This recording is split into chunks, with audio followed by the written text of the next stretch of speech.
Hello again. Welcome back to year 4 of the Religious Education Initiative. This is week 51 and it's day 1.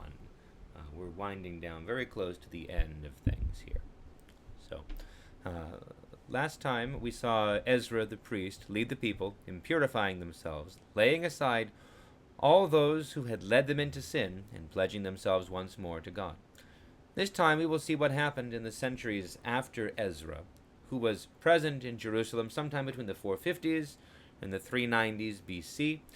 Alexander the Great then conquered Jerusalem and the surrounding area along with the rest of the Persian Empire in 333 BC. And after his death, the region came under the power of first of the Hellenistic kingdom of Egypt, the Ptolemaic kingdom, until 200 BC, and then under the power of the Seleucid Empire until 167 BC. These are the dates that are in the background in the story we will read today, summing up 150 years of history and bringing us to the time of the Maccabees. Now, we recommend the entire book of 1st Maccabees to anyone who is interested in understanding better what the people of Judea and Galilee were expecting Jesus to do, but we're going to read only selections of this book here at the end of year 4. We're going to pick up the story a little ways, 9 verses, 10 verses into chapter 1, with Antiochus, the new king of the Seleucid Empire.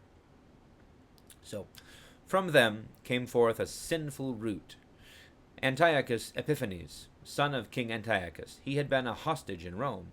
He began to reign in the 137th year of the kingdom of the Greeks.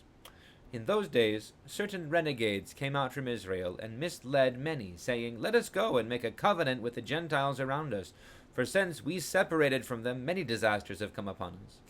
This proposal pleased them, and some of the people eagerly went to the king, who authorized them to observe the ordinances of the Gentiles. So they built a gymnasium in Jerusalem according to Gentile custom, and they removed the marks of circumcision, and they abandoned the holy covenant. They joined with the Gentiles and sold themselves to do evil. When Antiochus saw that his kingdom was established, he determined to become king of the land of Egypt, in order that he might reign over both kingdoms. So he invaded Egypt with a strong force, with chariots and elephants and cavalry, and with a large fleet. He engaged King Ptolemy of Egypt in battle, and Ptolemy turned and fled before him, and many were wounded and fell. They captured the fortified cities in the land of Egypt, and he plundered the land of Egypt. After subduing Egypt, Antiochus returned in the 143rd year. He went up against Israel and came to Jerusalem with a strong force. He arrogantly entered the sanctuary and took the golden altar, the lampstand for the light, and all its utensils. He took also the table for the bread of the presence, the cups for drink offerings, the bowls, the golden censers, the curtain, the crowns, and the gold decoration on the front of the temple. He stripped it all off. He took the silver and the gold and the costly vessels. He took also the hidden treasures that he found. Taking them all, he went into his own land. And then we'll skip ahead a few verses. 2 years later, the king sent to the cities of Judah a chief collector of tribute, and he came to Jerusalem with a large force. Deceitfully he spoke peaceable words to them, and they believed him. But he suddenly fell upon the city, dealt it a severe blow, and destroyed many people of Israel. He plundered the city, burned it with fire, and tore down its houses and its surrounding walls. They took captive the women and the children, and seized the livestock. Then they fortified the city of David with a great strong wall and strong towers, and it became their citadel. They stationed there a sinful people, men who were renegades. These strengthened their position. They stored up arms and food, and collecting the spoils of Jerusalem, they stored them there, and became a great menace. For the citadel became an ambush against the sanctuary, an evil adversary of Israel at all times. We'll skip ahead again to verse 41. Then the king wrote to his whole kingdom that all should be one people, and that all should give up their particular customs. All the Gentiles accepted the command of the king. Many, even from Israel, gladly adopted his religion. They sacrificed to idols and profaned the Sabbath. And the king sent letters by messengers to Jerusalem and the towns of Judah. He directed them to follow customs strange to the land, to forbid burnt offerings and sacrifices and drink offerings in the sanctuary, to profane Sabbaths and festivals, to defile the sanctuary and the priests, to build altars and sacred precincts and shrines for idols, to sacrifice swine and other unclean animals, and to leave their sons uncircumcised. They were to make themselves abominable by everything unclean and profane, so that they would forget the law and change all the ordinances.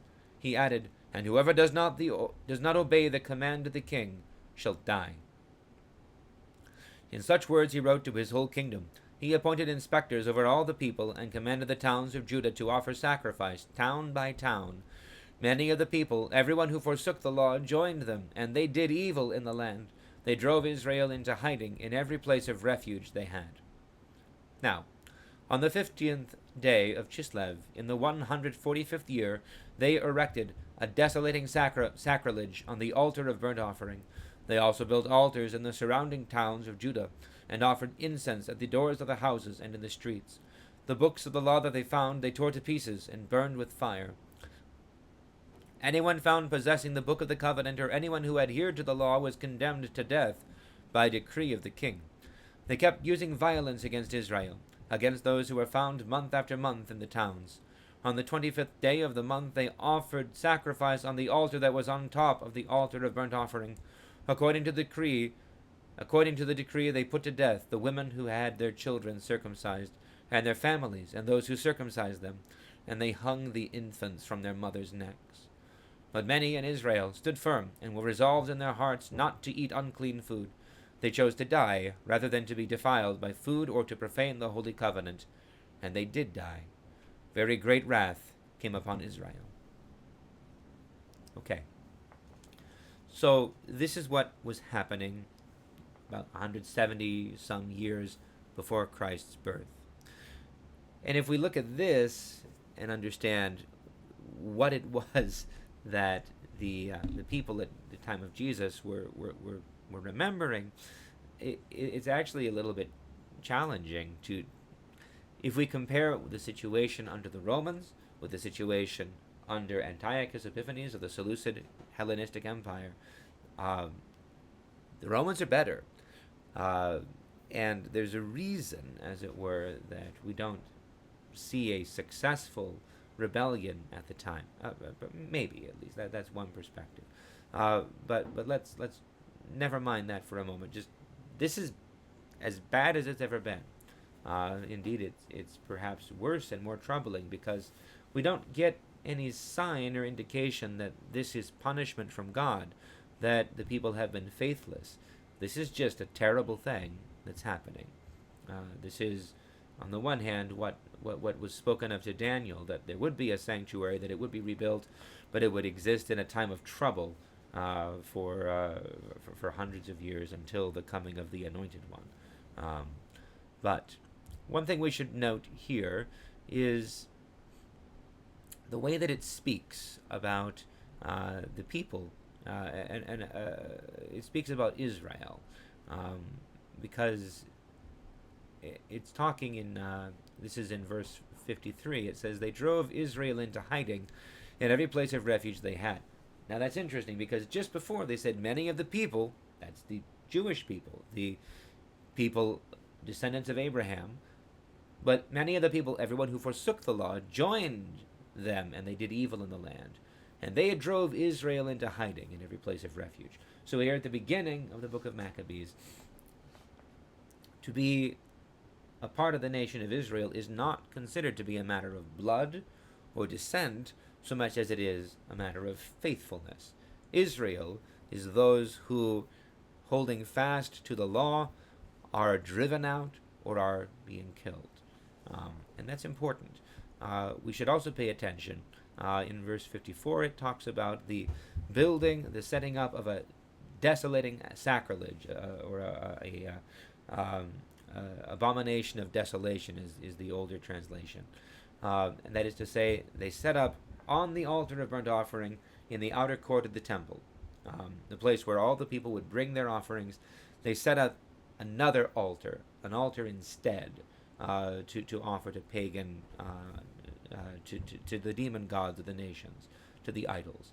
And this is the phrase that the Lord uses when he warns the Christians, when he warns the disciples that when they see the abomination of desolation set up in the temple, that they need to flee from Jerusalem. So this is a prophecy of the things that happen in AD 70, and then again in the 120s, when the two great revolts against the Romans result in the absolute and utter sacrilege and desecration and destruction of the temple and ultimately of Jerusalem. So this reference, this historical understanding is important, because all of the Hebrew people, all of the Jews, they would understand exactly what Christ is referring to when he speaks of the abomination of desolation, the desolating sacrilege. This is the phrase that we see in Daniel. This is the phrase that we see in the account of the Maccabees. So, anyway, we'll wrap up with that. We'll see you next week to continue the story and see what happens in chapter 2, and then we'll sum up the rest of the book. So God bless you all. We'll see you shortly for day 2 of this week.